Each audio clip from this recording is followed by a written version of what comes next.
about the fact that we're affirming our independent commission, and we're calling for a national independent commission as well. Could you stick to the ICE action outside the... Well, I think it's pretty sick and pathetic.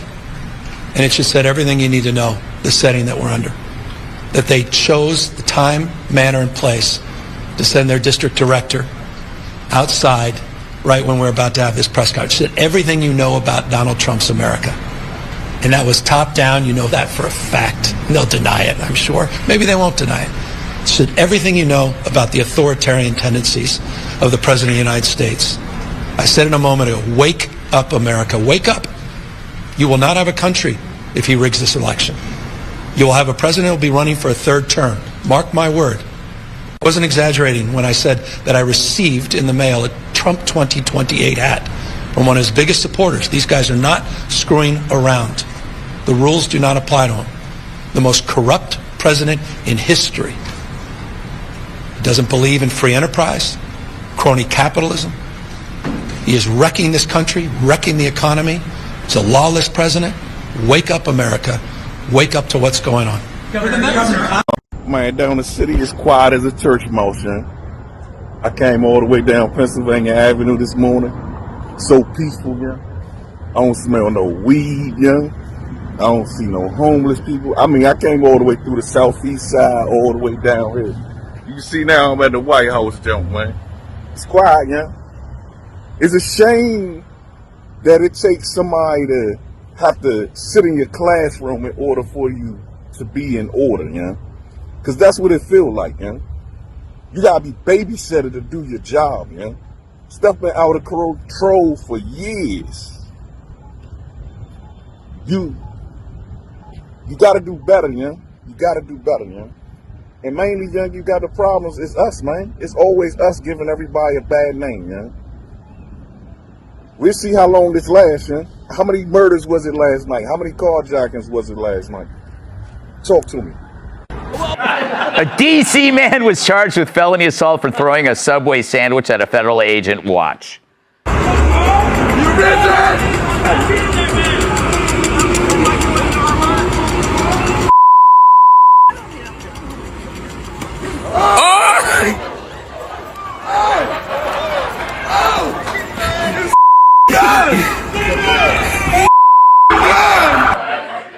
Oh, I could watch that because I know that was a trial attorney, a left-wing trial attorney at the Department of Justice. He's already been fired. Tyrus, is that a poster child for the Democratic Party or what? Yeah, and also... Gavin Newsom's got this 2028 election figured out just about as well as Crystal Ball had 2024 figured out for Kamala Harris. Crystal Ball, I had you on the show recently, and you declared that Kamala Harris would win all 7 swing states. Okay, let's take a look at Crystal Ball from Breaking Points' 2024 election prediction. I'm not going to cover the entire video. I'm just going to cover a few parts. I will also then show her reacting to being wrong shortly after the election on Piers Morgan. Well, that's probably a good... Crystal, what do you got? Good place to queue up mine. Let's go ahead and put my map up on the screen. You have the Kamala landslide scenario. And by landslide, I mean that she wins some level of victory in all 7 of the swing states. As it turned out, we won in numbers that nobody believes. We won every swing state. We won by millions and millions of votes, winning the popular vote. I'm not giving her Iowa. No, Ann Selzer says, but potentially that is in play because I'm just not that bold. I got a poll. I'm 10 points up in Iowa. One of my enemies just puts out a poll. I'm 3 down.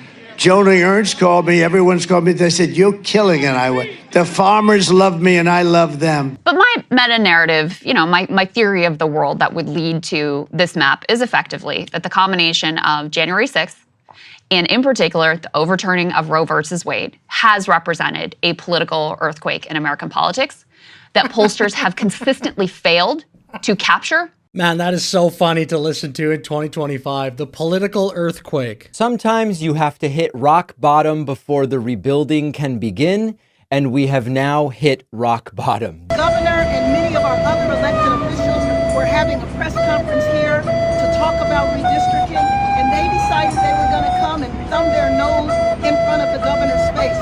Why would you do that? That is unbelievably disrespectful. It's a provocative act. They're talking about disorder in Los Angeles, and they are the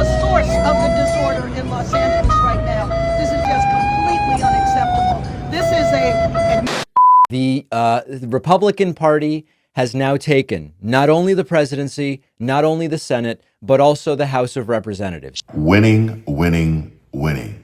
That's all we do is win. And make sure you're not losing. Go call our friends over at Chapter right now. And if you are interested in saving money, specifically on your Medicare, then make sure you give our friends at Chapter a call. And I want you guys to really, really pay attention here, because it's come to my attention that most seniors are not on the best Medicare plan. They're either overpaying for the same coverage they could get elsewhere, or they don't have the coverage they need in an emergency. Chapter can review your options in under 20 minutes. It's fast, it's simple, it's easy, and it's free. If you're already on the best possible plan, they'll tell you they're unbiased and they're purely here to help folks, seniors, save money on healthcare, on average $1,100. And if you're not on the right plan, they'll help you switch, even if it's to a plan that pays them nothing. Again, unbiased, folks. This is unique and unlike any other Medicare provider out there. And this is exactly why we love Chapter so much, because they're literally just trying to help people. Chapter works for you, not big insurance or the government. And there's no pressure, just honest, free advice from professionals who know Medicare inside and out. She has built her campaign around appealing to this heavily female coalition. And Donald Trump, on the other side, has leaned into some of— How? By going on Call Her Daddy? As women, we have to work 10 times harder. We got to be smarter. We got to play the game to even get our foot in the door sometimes. Can you tell the daddy gang? Yeah. When people tell you no, Do not come. Do not come.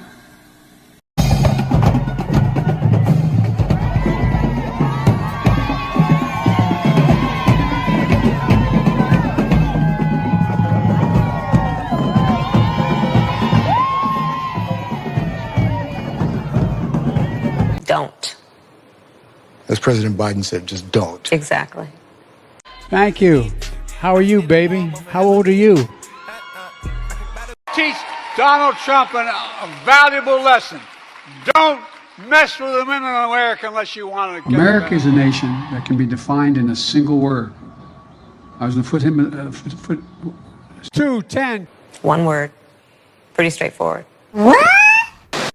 piece of evidence here that the pollsters are missing a new post-Roe electorate is the Ann Selzer poll. I mean, this has to be the most key piece of data. She finds in a shocking upset Kamala Harris beating Trump. One poll. We just covered this recently with Rachel Maddow talking about this.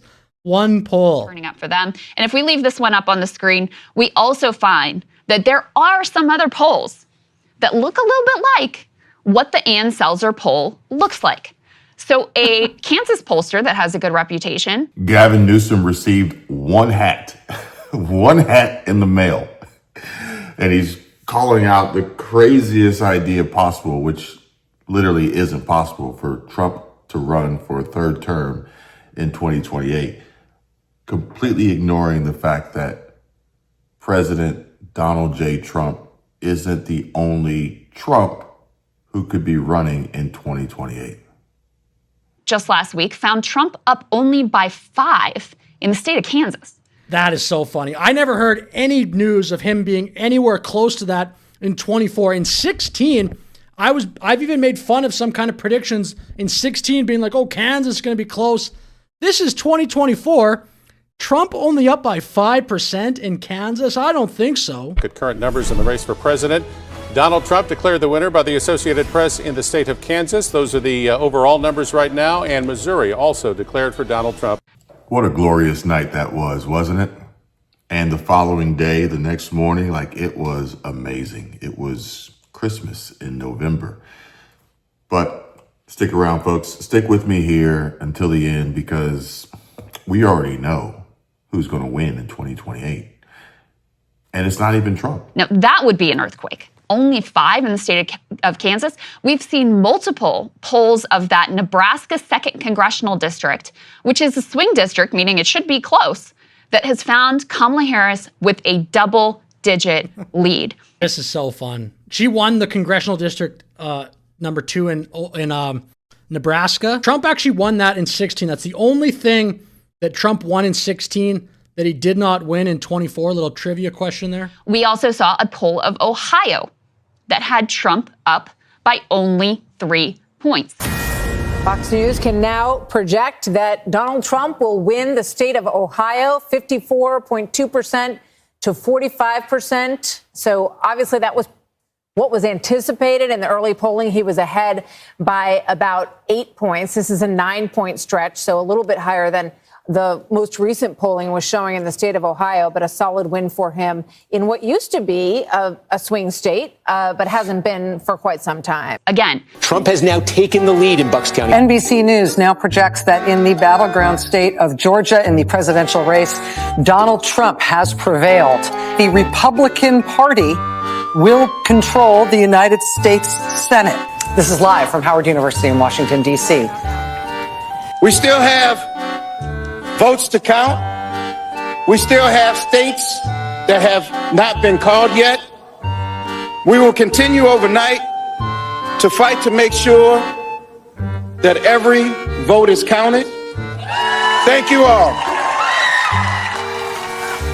A short and to-the-point statement from Cedric Richmond, the Harris campaign co-chair. You now see them turn as one to start to leave the grounds. The evening was getting increasingly somber as people realized what this map is looking like. They turned off the TV set and just piped up the music because the room was starting to get increasingly somber. You know, we always knew it was going to be down to the blue wall, and the blue wall is still uncalled at this point. But it sounds like the Harris campaign is sort of keeping things tight in terms of whether or not they're going to string people along into thinking this is going to happen. What they went to that venue tonight hoping to see and witness was a historic election of Kamala Harris to the presidency, was the end of the Trump era as they knew it. And so we don't know the outcome yet, but that is not what they are receiving, and they are being told to go home and wait till tomorrow. And nothing that was true yesterday about how flawlessly this campaign was run is not true now. I mean, this really was an historic, flawlessly run campaign. Queen Latifah never endorses anyone. She came out and endorsed. You know, I mean, she had every prominent celebrity voice. She had the Swifties. She had the Beehive. Like, you could not have run a better campaign. In Western Europe and in the UK and in the Middle East, people are waking up to this. Oh, and they are. I've gotten people from Western Europe who are extraordinarily alarmed and terrified. May I reiterate, there are 2 of the 7 swing states that have been called by NBC News right now, which is Georgia and North Carolina. None of the other 5 states have been called at this point. You can see this is the battleground states, Pennsylvania, Michigan, and Wisconsin, the so-called blue wall. None of those states called by NBC News. In the swing state of Pennsylvania, NBC News now projects that presidential contest has been won by Donald Trump. It presents an insurmountable future here for Kamala Harris and for the Democratic ticket. Let's watch as Trump takes the stage in Palm Beach, Florida.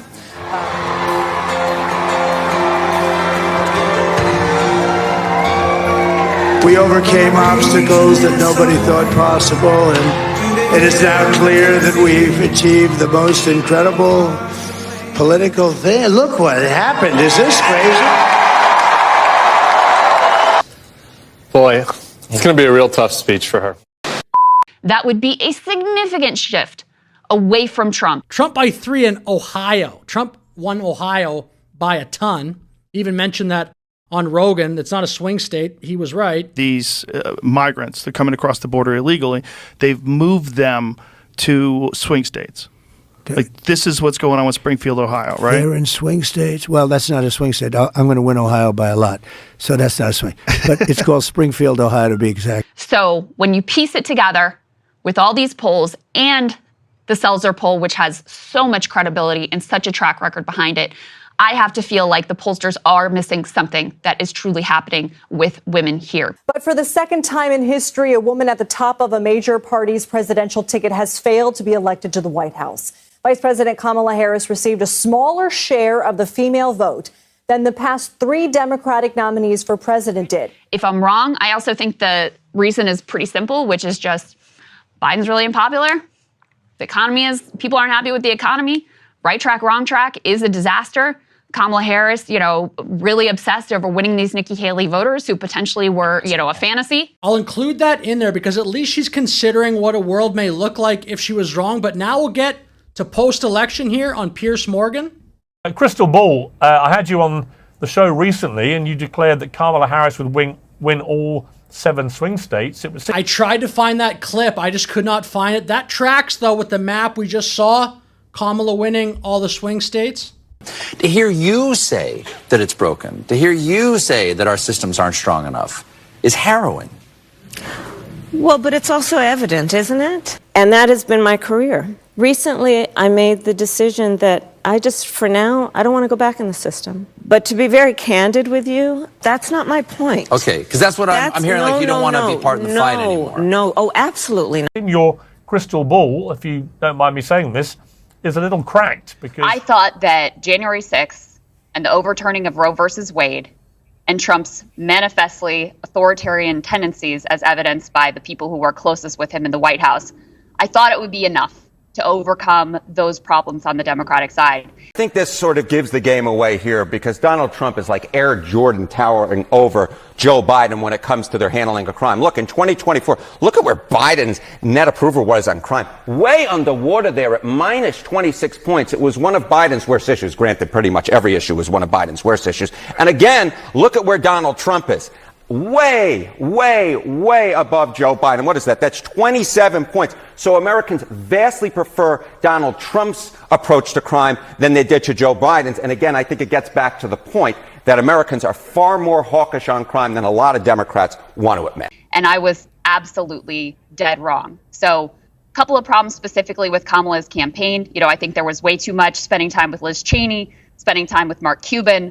Yes, at least she brings that up. I wish more Democrats would say that. What was the point of all hanging out with Mark Cuban seemingly every single day? Why was he like your main spokesperson? Donald Trump, you never see him around strong, intelligent women, ever.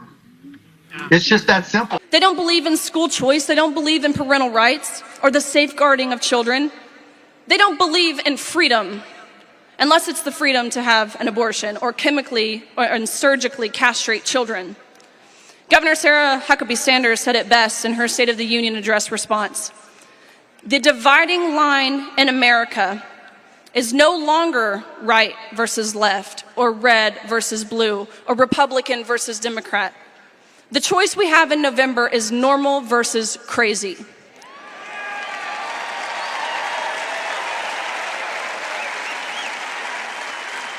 You have one ticket that is America first, compared to the other that are globalist.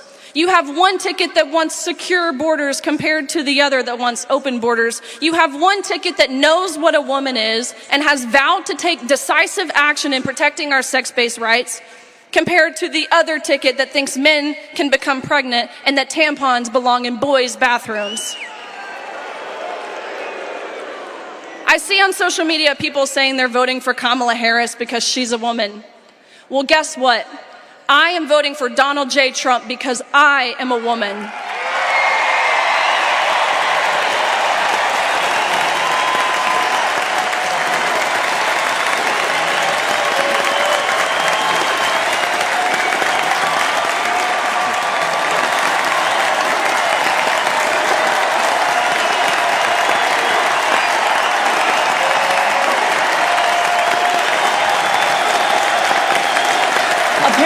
We are weak and stupid. Well, I don't think so, Mark Cuban. And in general, Piers, something I agreed with from your intro is the last guy who did the best with the coalition that is fleeing the Democratic Party right now is Bernie Sanders. And Democrats did everything they possibly could to block him. In my opinion, right now, the dominant force in the Democrat Party is the socialist wing. I don't know what's going to happen, but it'll be entertaining to watch. I know you don't like to talk about your personal problems, but you just came out of rehab. Is there anything you can share with our audience about what you went through while you were being rehabilitated? I don't know why people are making such a big deal out of this. I went to rehab because traveling with AOC all across the country and walking behind her all the time, I developed an addiction to big booty Latinas. Basically what it means is that once I see that big booty, I lock in on it. So whenever AOC is giving a speech with me and she walks in front of me as she's speaking, I'll just stare at her big juicy booty for the rest of the speech. And they tell me that's a problem. Communist, the communist. Sorry, I want something to eat. I would like something to eat. Let me tell you something, man. You are not welcome in this island. October 7th, Jew hater. You fucking Jew hater piece. Hey, Mr. Man Dandy, can I talk to you? This is my island. You're not welcome here, fuck. Excuse me. You hate Jews. You hate this country. You hate this big shot full of Tom Holman. Don't go home.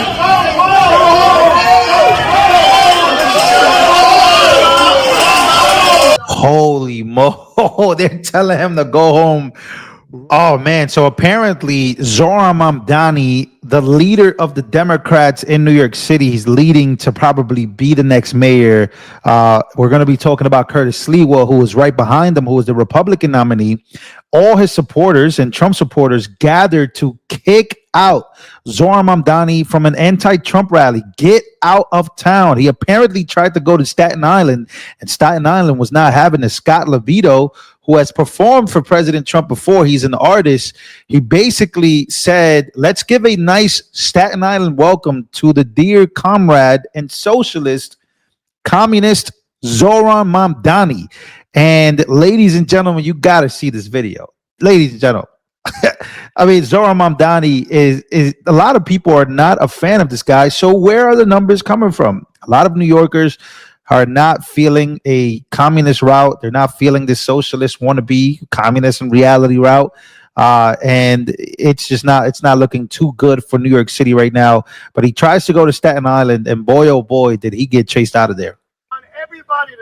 But to block him from having any significant influence in the party, he offered a competing vision that could actually combat the fascism that you see with Donald Trump.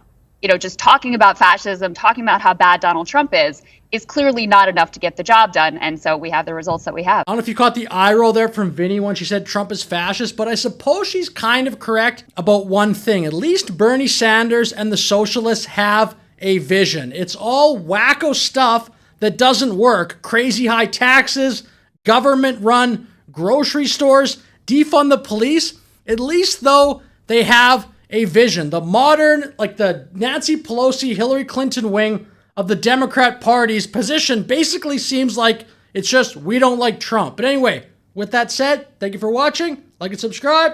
Have a great day. Let's talk about J.D. Vance and the 2028. Where does he stand on this? You know, I'm going to quote the esteemed scholar Larry David and say, pretty good. What are we talking about right here? Well, why don't we take a look here? Look, this is early polling, but look, for the GOP nomination, it's J.D. Vance at 40%. There's no one even close to him. Ron DeSantis back at single digits at 8%. Donald Trump Jr. back at 7%. President Trump, you know, has said some pretty gosh darn favorable things about J.D. Vance over the last week and his chances perhaps in 2028. Look at this. Times Trump endorses in GOP primaries, and that person goes on to win. Look at this. In 2020, 98%. 2022, 95%. 2024, 96%. If Donald Trump decides to get behind his vice president, this GOP nomination fight in 2028 is likely adios amigos over. J.D. Vance is very much likely going to be the GOP nominee, which is what the polling says and what his history says as well. At this point, things are all seem to be coming up for J.D. But what matters is what you say. Who you want to see as the to get the president's endorsement for 2028? Is it J.D. Vance? Do you want to see J.D. Vance, Marco Rubio? Let me know. How people view the Democratic Party right now, is that contributing to this? Yeah, I think that is in large part of what's going on, is one of the reasons why there is no front runner. Nobody wants to put anybody up at the top of their ballot list, is because at this particular point, the Democratic brand is in the basement. It is total and complete garbage in the mind of the American public. The Democratic Party's net favorable rating, record lows in all three. Wall Street Journal, 30 points underwater. CNN, 26 points underwater. Gallup, 26 points underwater. And that is being driven in large part up by discontent within the Democratic base. The Democratic base wants something different. We'll ultimately end up seeing who they choose. It'll be quite the thing who ultimately gets the rose. Garbage. Garbage. Who do you think the Democrats are going to pick and choose to be the leader, the face of their failed party, failed election campaign? I didn't even realize this, Maria, until a couple of years ago, that, you know, for apportioning representatives, you actually count illegal aliens. So even though illegal aliens theoretically are not supposed to vote, we know sometimes they do, you still count illegal aliens for congressional apportionment. So California has way more House seats than it should because they have such a high population of illegal aliens. So they get rewarded for welcoming illegal aliens into their state, giving them federal benefits, actually asking the taxpayers of states like Ohio to subsidize them. And then those same taxpayers in Ohio and Indiana and elsewhere, they have fewer congressional representatives because of what California has allowed to happen. That's ridiculously unfair. And the only real way to fight back against it is for us to redistrict in some ways as aggressively as these hard blue states have done. What we said to the Europeans is simply, first of all, this is in your neck of the woods. This is in your back door. I love the way JD Vance can calmly and clearly explain exactly what he thinks, exactly what's happening, exactly what's going on, exactly what needs to be done to fix and solve the problems, while the Democrats, they yell, they scream, they rip their mics off and they storm off and they rage quit CNN interviews, Fox News interviews. I don't even know if they'll do a Fox News interview.